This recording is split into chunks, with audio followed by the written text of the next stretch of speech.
जय हिंद दोस्तों, स्वागत है आप सबों का आपके अपने YouTube चैनल कंपटीशन वे में। आज की वीडियो में हम लोग बात करने वाले हैं, आप लोग देख रहे होंगे स्क्रीन पर क्या है।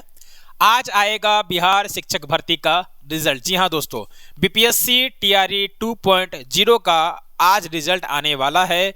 इस वीडियो में हम लोग ये बात करेंगे कि किनका किनका रिजल्ट है। सभी का तो रिजल्ट आज आएगा नहीं, जिनका भी रिजल्ट आएगा आज के वीडियो में मैं आप लोगों को बताऊंगा। और क्या क्या है आज के वीडियो में मैं यहाँ पर डिस्कस करने वाला हूँ। मैं आप लोगों को पहले बता दूं कि क्या क्या चीज यहाँ पे हम लोग डिस्कस करने वाले। सबसे पहला बात क्या है क्वालिफाइंग मार्क्स। क्वालिफाइंग मार्क्स क्या होने वाला है ये हम लोग आज बात करेंगे।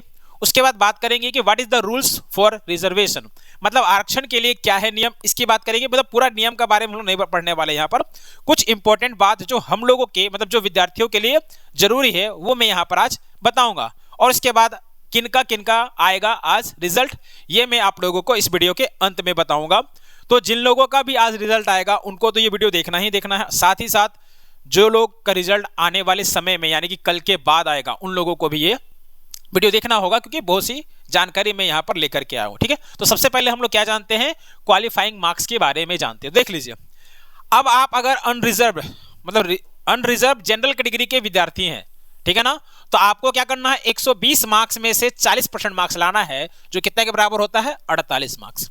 अगर आप 48 मार्क्स लाते हैं तो आप क्वालिफाई होंगे।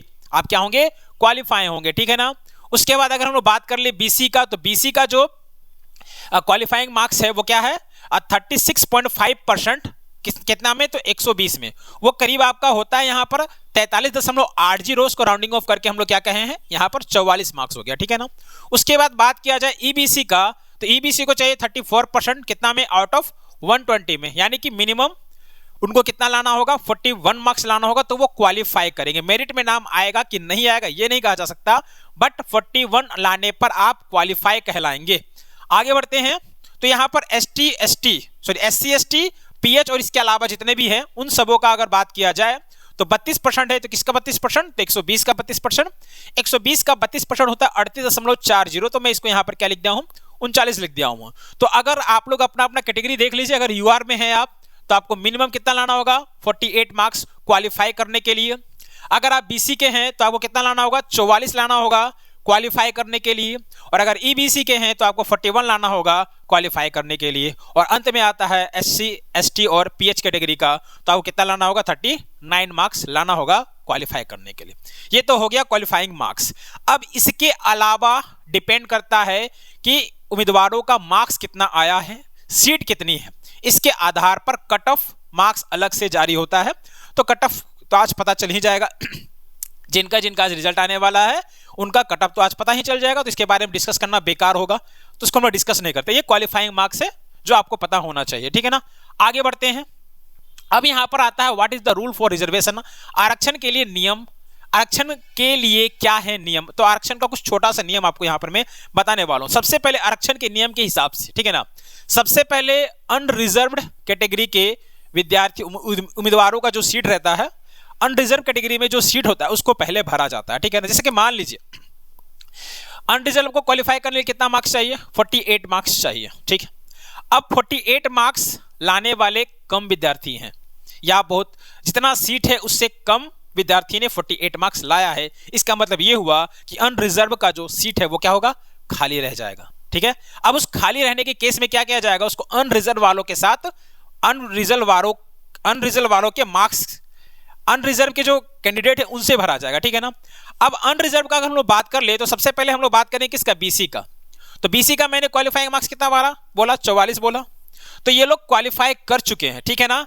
अब ये जो 44 मार्क्स लाए हैं इन लोगों को अनरिजर्व का सीट दे दिया जाएगा। किस केस में, जब यहां पर सीट खाली रह जा रहा है। ध्यान रहे, जो जनरल कैटेगरी के उम्मीदवार हैं अगर वो 48 मार्क्स नहीं लाते हैं तो ये सीट खाली रह जाएगा और यहां पर इनको बहाली नहीं दिया जाएगा। लेकिन वही अगर बीसी कैटेगरी के विद्यार्थी 44 मार्क्स ही लेकर के आते हैं तो उनको यहां से सीट दे दिया जाएगा, क्योंकि यहां पर सीट खाली रह गया है। इनको क्वालिफाई करने के लिए 44 मार्क्स चाहिए था, तो अगर ये इनका सीट जो है वो अनरिजर्व में चला जाएगा। ठीक है ना। अब अगर हम लोग बात कर ले ईबीसी का, तो ईबीसी को कितना मार्क्स चाहिए, तो ईबीसी को मार्क्स चाहिए आपका 41 मार्क्स चाहिए। ठीक है ना। अब जैसे मान लीजिए जनरल को लाना है 48 मार्क्स क्वालिफाई करने के लिए, ईबीसी को लाना है 41 मार्क्स क्वालिफाई करने के लिए, ठीक है ना। तो अगर यहां का सीट खाली रह गया, यहां का सीट अगर खाली रह गया, तो ये जो ईबीसी के कैंडिडेट है अगर ये 41 मार्क्स लाते हैं, ये खाली कैसे रह जाएगा। तो मान लीजिए कि जितने भी उम्मीदवार थे उसमें से कुछ ने 48 को क्रॉस किया और उनको जॉब मिल गया अनरिजर्व कैटेगरी के सीट से, ठीक है ना। बट कुछ सीट जो है वो खाली रह गया। क्यों खाली रह गया?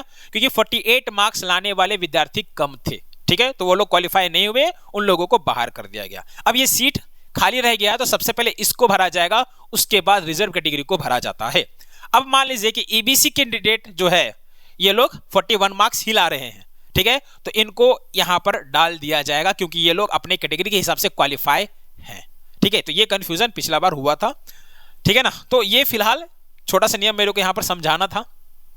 आगे बढ़ते हैं तो देख लीजिए किनका किनका आएगा आज रिजल्ट। तो आज रिजल्ट आने वाला हेड मास्टर साहब का, ठीक है ना, और क्लास 6 to 8 और 9th and 10th का। तो 6 to 8th में सबका नहीं आएगा, 9 to 10th में भी सबका नहीं आएगा। किनका किनका आएगा वो हम लोग यहाँ पे बता देते हैं। तो क्लास 6 to 8 में केवल आज रिजल्ट आने वाला है मैथ्स एंड साइंस वाले उम्मीदवारों का, मैथ एंड साइंस वाले उम्मीदवारों का आज रिजल्ट आने वाला है।